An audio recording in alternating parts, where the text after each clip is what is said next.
Hello, everyone, and welcome back. This is my second part of my Goodwill scavenger hunt, essentially. My wonderful finds at the Goodwill. This is, like I said, very similar to the last one I looked at. This is also a Craftsman, as we can see here, with the very nice letters on the front. This is a jigsaw. This is not a scroller saw. So let me adjust the camera a tad so you guys can actually see. This is definitely a old school Craftsman. I would say probably the 70s, somewhere around there, based off the emblem and all. Looks about the 70s, and the fact that it's a full metal tool. You don't see that very often.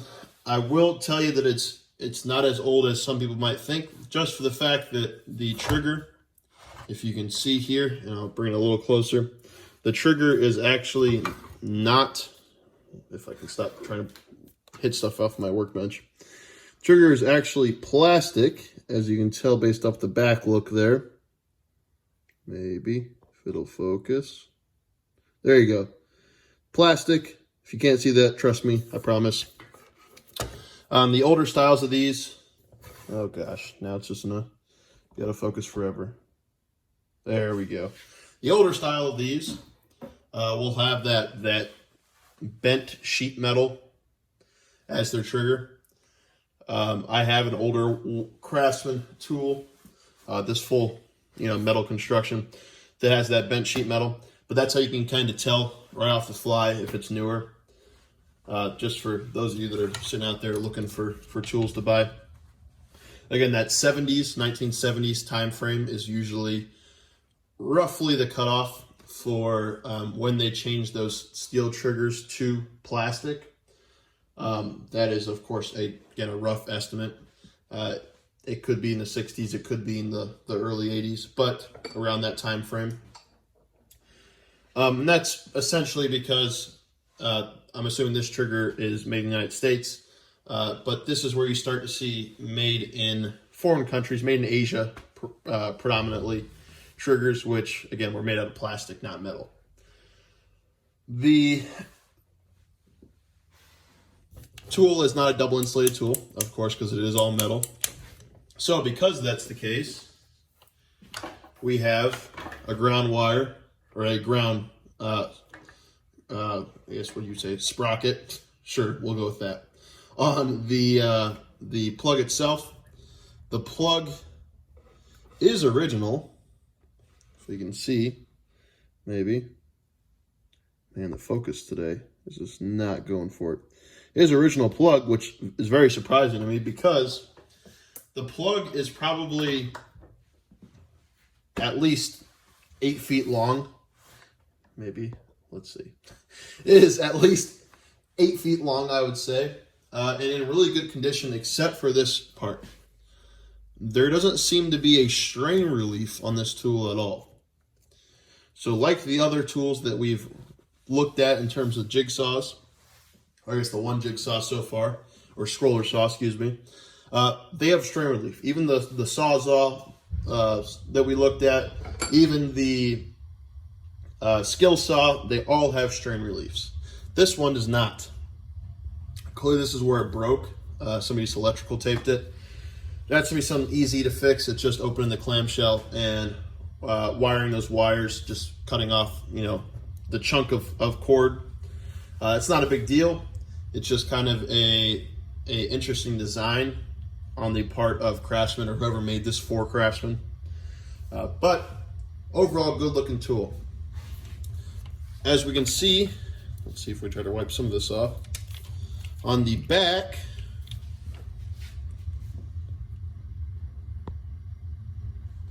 we have our metal tag. Great, I love metal tags.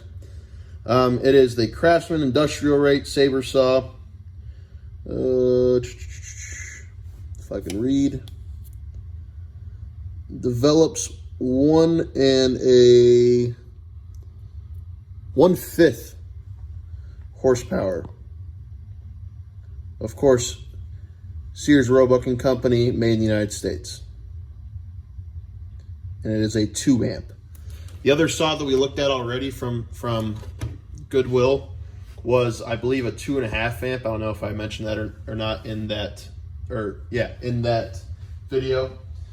But this is less power, so this is a 1/5 of a horsepower. That one was a 1/4, I believe.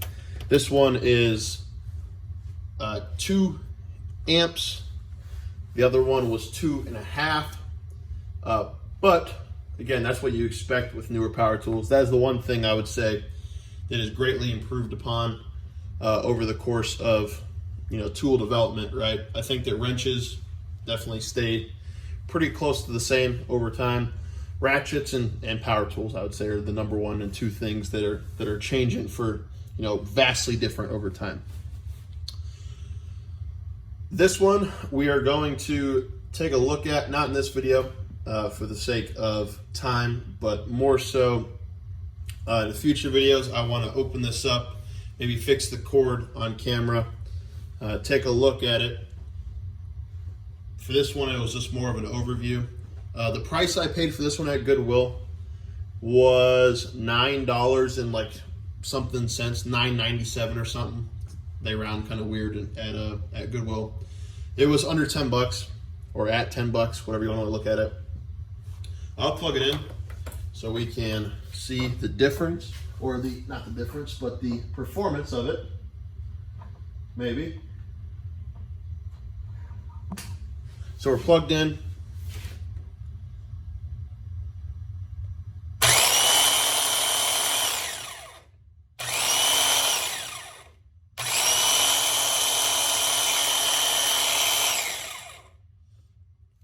So if you remember our last video on the Craftsman scroll saw or scroller saw from Goodwill, that one had a variable trigger. It was nice and fancy, right? You can press a little bit on the trigger, it'll give you a little bit, press a lot, it'll give you a lot. This one is strictly a toggle switch. It has an on and off. You press it, that's on. That's your speed. Doesn't matter if you're smashing the trigger home or pressing it as little as activation is required. That is the speed. It is a 1 speed. Again, it is not a scroller saw. This looks almost like a handle for a scroller saw.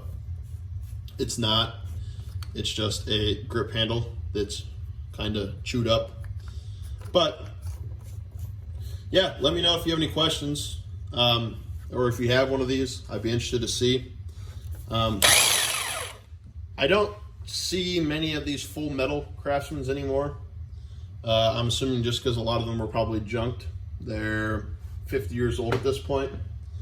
So let me know if you have one. If you have any questions, I'll try to answer the best I can. I'm not an expert on it, but I'm here to help as much as I possibly can.